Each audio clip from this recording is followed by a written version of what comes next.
Yesterday I was telling you about these texts that were going out to young men, young women, kids, adults, these abhorrent, racist, misogynistic texts.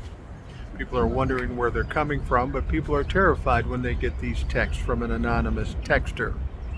So the FBI is in on it, and they're going to look into who sent these things. Well, I don't think you have to look very far. I can guarantee you who sent them. Russian bots. Now, if the FBI doesn't find anything on these people, it will have to be Russian bots because if any regular person would have sent it, there would be a way to track them. The thing that I find most interesting, though, is while those texts are going out, and some of the people on the right side in the media, uh, people like Jesse Waters and this Fuentes guy, I mean, they're absolutely gleeful because their team won. They can't do it properly, so they start making these claims and these threats. Oh, I can't wait for the deportation. Fuentes said, "Your body, my choice," and was laughing about it. These fucking people are animals, literally animals. That's all they are. But while all that's going on, it's funny. You don't hear much from Donald Trump at all. Some say because he won, he doesn't need to gloat. But it's still curious. Donald Trump is always talking, no matter what the fuck is going on, and he's just not talking. I don't know what that means. I don't know if he realizes he'll be president again, and that means some work, and he's kind of averse to work. We aren't there yet. We've got about 10 weeks before he takes office. And I got to tell you, there's a lot of stuff that's going to happen. Will it keep him out of office? I don't fucking know. But it's going to make life more difficult for Donald Trump. And that's really our job here now, to make it difficult. Think about all the things the Republicans did to Joe Biden when he took office.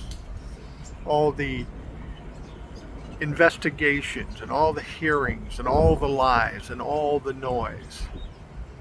They failed at every turn, of course, but we should take a lesson from that. We need to do the same. We need to go after the Republicans and Donald Trump at every chance. We need to expose the things they're doing. It's all about carrying the narrative, and here's the big difference. The Republicans always fail. The Democrats don't do that. We're fucking smart, and there actually is evidence against these fucks of committing crimes. All we can do right now is fight, so let's fucking fight. Stop crying, stop grieving. We're going to fight. And we've got to keep the noise loud all the time. This will unhinge Donald Trump. You're worried about deportations and tariffs and that sort of thing.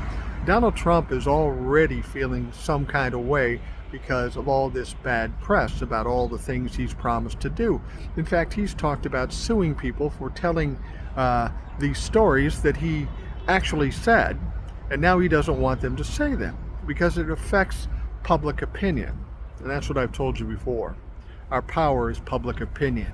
That means making noise, talking, and keeping it loud. The election may be over and maybe Donald Trump gets inaugurated. But we still have some options, and we still must use those options. And we must fight, and fight like never before. And just understand, we're a more formidable force than the Republicans ever fucking were.